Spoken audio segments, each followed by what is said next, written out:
Assalamualaikum warahmatullahi wabarakatuh. Yang terhormat Bapak Made Dudi Setiawan selaku dosen pengampu mata kuliah Hukum Pajak kelas akuntansi 2023G serta teman-teman yang sedang menyaksikan video presentasi kelompok kami.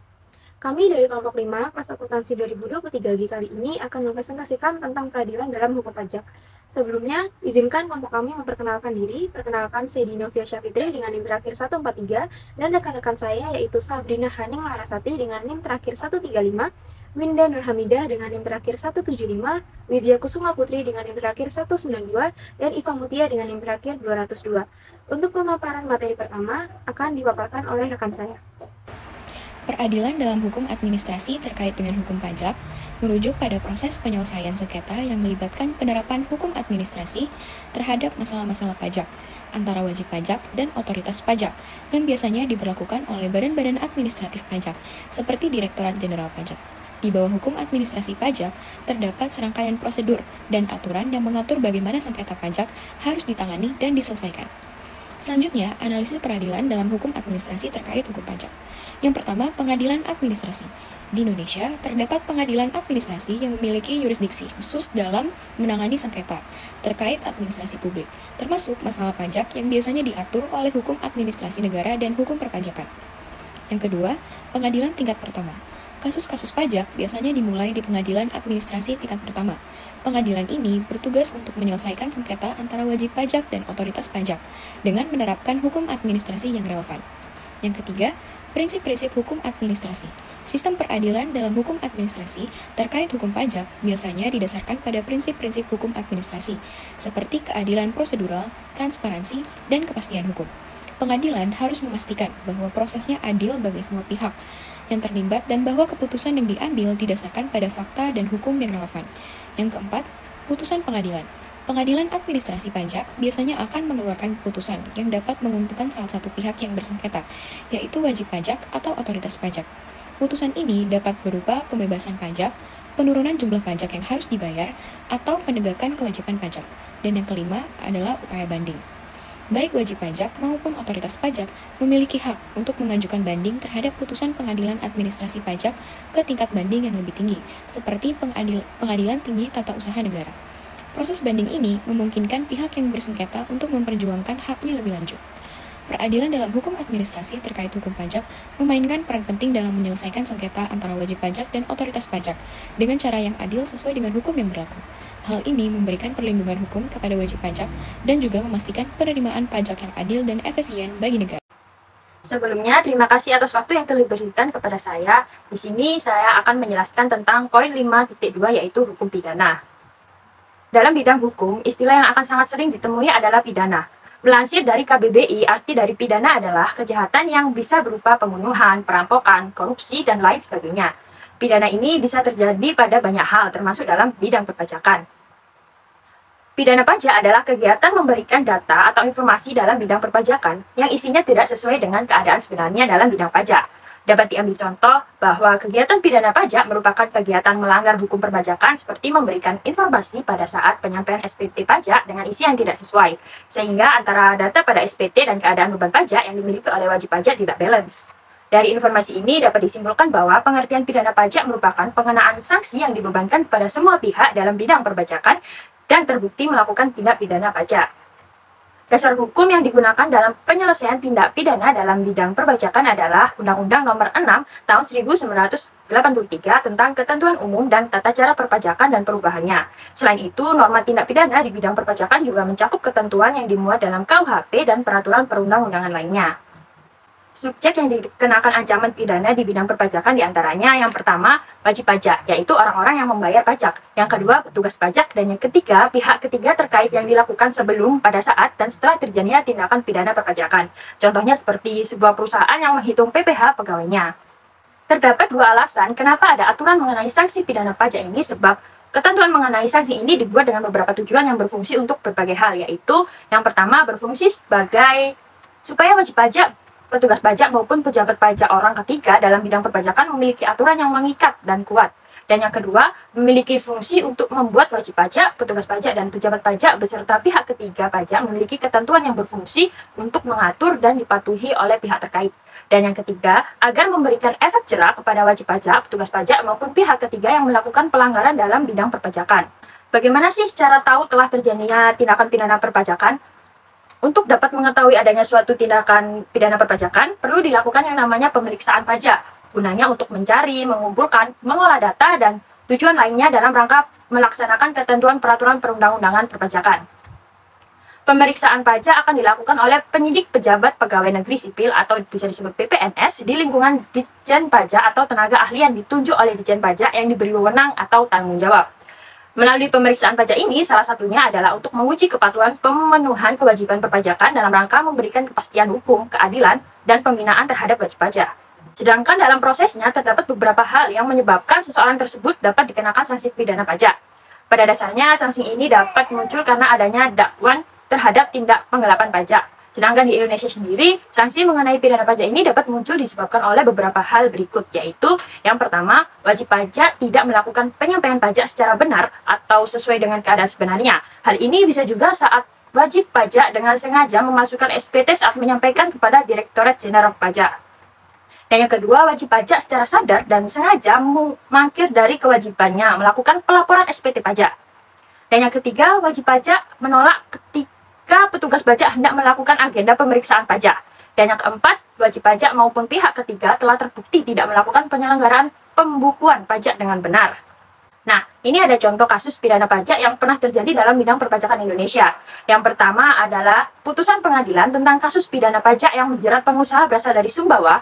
Keputusan tersebut menjatuhkan hukuman 3 tahun penjara beserta dengan denda senilai 16 miliar kepada terdakwa CM. Dan yang kedua, pemalsuan faktur pajak yang dilakukan oleh terdakwa berinisial HI di daerah Jakarta Selatan. Tindak pidana yang dilakukan oleh terdakwa tersebut memberikan kerugian kepada negara sebesar 10,2 miliar. Dan yang ketiga, Direktur CV Bumi Raya yang terbukti melakukan pelanggaran dalam bidang perpajakan, pihaknya dituntut hukuman penjara selama 7 bulan dan membayar denda sebesar 11,74 miliar. Nah, dan ada juga nih contoh kasus yang lumayan terkenal, yaitu Gayus Tambunan. Gayus Tambunan adalah pegawai pajak golongan 3A itu terbukti bersalah melakukan korupsi, perkara suap, memberi keterangan palsu, dan mafia pajak. Kasusnya terungkap bermula ketika Pusat Pelaporan dan Analisis Transaksi Keuangan atau PPATK mencurigai simpanan di rekening pegawai negeri itu mencapai 20 miliar. Padahal dia cuma pegawai negeri golongan 3A yang hanya bergaji sekitar 12,1 juta per bulan. Dan pada akhirnya Mahkamah Agung menetapkan Gayus Tambunan harus menjalani hukuman 12 tahun penjara ditambah vonis 8 tahun untuk perkara penggelapan pajak PT Mega Citra Raya. Gayus juga dihukum karena pemalsuan paspor. Mahkamah Agung menerima keberatan yang diajukan Gayus Tambunan dengan mengurangi hukuman Gayus menjadi 26 tahun penjara untuk 3 kasus pidana korupsi. Di luar itu, Mahkamah Agung memvonis Gayus penjara selama 3 tahun dalam kasus pemalsuan paspor dan total hukuman yang harus dijalani pegawai pejabat pajak Gayus Tambunan selama 29 tahun penjara. Sekian, itu saja yang dapat saya sampaikan. Untuk pemaparan materi selanjutnya akan dijelaskan oleh rekan saya. Selanjutnya, saya akan menjelaskan tentang peradilan administrasi pajak di Indonesia. Sebelum kita masuk lebih dalam, saya akan menjelaskan sejarah peradilan pajak yang ada di Indonesia. Dimulai dengan dibentuknya Institusi Pertimbangan Pajak atau IPP pada tahun 1915 melalui Statblad nomor 707 di Batavia. IPP dibentuk dengan tujuan membatasi sengketa serta memberikan wadah dan solusi bagi para wajib pajak. Selanjutnya, dibentuk Majelis Pertimbangan Pajak atau MPP pada tahun 1927 demi terciptanya proses peradilan yang independen dalam menyelesaikan sengketa perpajakan. MPP diberikan kewenangan untuk memeriksa dan memutus permohonan banding atas keberatan yang diberikan wajib pajak. Selanjutnya, ada Badan Penyelesaian Sengketa Pajak atau BPSP. Meskipun bukan berbentuk pengadilan, BPSP terdiri atas ketua dan anggota yang berjumlah 3 orang. Terakhir ada pengadilan pajak. Sampai saat ini, karena dalam pelaksanaan sengketa pajak melalui BPSP masih terdapat ketidakpastian hukum yang dapat menimbulkan ketidakadilan dan penyelesaian sengketa, pajak harus dilakukan dengan adil melalui prosedur dan proses yang cepat, murah, dan sederhana, maka dibentuklah pengadilan pajak berdasarkan Undang-Undang Nomor 14 Tahun 2002. Menurut KBBI, peradilan adalah segala sesuatu mengenai perkara pengadilan. Peradilan administrasi pajak adalah upaya hukum yang dilakukan oleh wajib pajak dalam rangka mencari keadilan terhadap surat ketetapan pajak. Ketetapan pajak ditentukan oleh yang pertama ada Direktur Jenderal Pajak atau Ditjen Pajak untuk pajak pusat seperti SKPKB, SKPLB, SKPBT, SKPN, dan lain-lain. Yang kedua, Kepala Daerah untuk pajak-pajak daerah seperti SKPDKB, SKPDLB, SKPDKBT, SKPN, dan SKPD. Selanjutnya, peradilan administrasi pajak dibagi menjadi dua, yaitu peradilan administrasi tidak murni. Disebut tidak murni karena dalam peradilan ini hanya melibatkan dua pihak, yaitu pihak wajib pajak dan fiskus tanpa melibatkan pihak ketiga yang independen. Fiskus sebagai pihak yang bersengketa sekaligus menjadi pihak yang mengambil keputusan dalam perselisihan pajak yang bersangkutan. Wajib pajak mengajukan keberatan atau doleansi karena adanya perselisihan mengenai besarnya jumlah utang pajak. Oleh karena itu, ada dua hal yang harus diperhatikan. Yang pertama, terhadap surat keberatan yang masuk harus diambil keputusan, dan yang kedua, pihak yang mengambil keputusan adalah aparatur pajak, dirjen pajak, kankawil pajak yang disebut dengan hakim doleansi. Kedua, ada peradilan administrasi murni. Peradilan administrasi murni adalah peradilan yang melibatkan tiga pihak, yaitu wajib pajak, fiskus, dan hakim yang mengadili.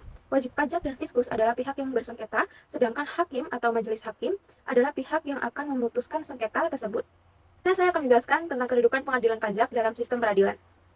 Pengadilan pajak yang dibentuk berdasarkan UU Nomor 14 Tahun 2002 tentang pengadilan pajak ini mengandung banyak sekali perhatian. Ahli hukum menilai keberadaan pengadilan pajak bertentangan dengan Undang-Undang Nomor 4 Tahun 2004 tentang kekuasaan kehakiman karena tidak termasuk dalam 4 peradilan Indonesia, yakni Pengadilan Umum, Pengadilan Agama, Pengadilan Militer, dan Pengadilan Tata Usaha Negara atau PT-UN. Pasca amandemen ke-4 Undang-Undang Dasar 1945, telah diundangkan Undang-Undang Nomor 4 Tahun 2004 tentang kekuasaan kehakiman yang menggantikan Undang-Undang Nomor 14 Tahun 1970 tentang ketentuan-ketentuan pokok kekuasaan kehakiman sebagaimana telah diubah dengan Undang-Undang Nomor 35 Tahun 1999. Selanjutnya dalam pasal 27 ayat 2 Undang-Undang Nomor 6 Tahun 1983 tentang ketentuan umum dan tata cara perpajakan sebagaimana telah beberapa kali diubah terakhir dengan Undang-Undang Nomor 28 Tahun 2007 secara tegas juga dinyatakan bahwa putusan pengadilan pajak merupakan putusan pengadilan khusus di lingkungan peradilan tata usaha negara. Sekiranya itu saja materi yang dapat saya sampaikan. Untuk materi selanjutnya akan disampaikan oleh rekan saya. Terima kasih. Baik, di sini saya akan menjelaskan tentang keberatan dan banding pajak. Pertama-tama, saya akan membahas tentang keberatan pajak terlebih dahulu. Keberatan ialah suatu hak wajib pajak untuk menyampaikan ketidakpuasan atau ketidaksetujuan atas ketetapan pajak yang dikenakan atau gugatan yang diberikan oleh pihak ketiga seperti pemotongan gaji karyawan. Apabila wajib pajak merasa keberatan dengan hal tersebut, maka wajib pajak dapat mengajukan keberatan kepada Dirjen Pajak melalui kantor pelayanan pajak dalam waktu 3 bulan sejak tanggal surat ketetapan pajak atau SKK dikirimkan, dengan ketentuan bahwa wajib pajak tersebut terdaftar di kantor tersebut. Terdapat 5 jenis keberatan. Yang pertama, surat ketetapan pajak kurang bayar atau SKPKB. Yang kedua, surat ketetapan pajak kurang bayar tambahan SKPKBT. Yang ketiga, surat ketetapan pajak lebih bayar atau SKPLB. Yang keempat, surat ketetapan pajak nihil atau SKPN. Dan yang terakhir merupakan pemotongan atau pemungutan oleh pihak ketiga. Jenis-jenis keberatan tersebut nantinya akan digunakan sebagai salah satu syarat untuk mengajukan keberatan. Dan tentu saja hanya diperbolehkan satu jenis saja apabila ingin melaporkan. Ada hal lain juga yang dapat dijadikan sebagai syarat mengajukan keberatan. Di antaranya, diajukan untuk satu jenis dan 1 tahun atau masa pajak. Pengajuan tertulis dalam bahasa Indonesia dengan alasan yang sangat jelas. Wajib pajak harus menyebutkan jumlah pajak terutang dan hanya dapat mengajukan satu keberatan untuk satu surat ketetapan pajak, pemotongan pajak atau pemungutan pajak, dan yang terakhir, pajak yang masih harus dibayar harus dilunasi terlebih dahulu setidaknya sejumlah yang disetujui dalam pembahasan akhir hasil pemeriksaan atau verifikasi sebelum surat keberatan disampaikan.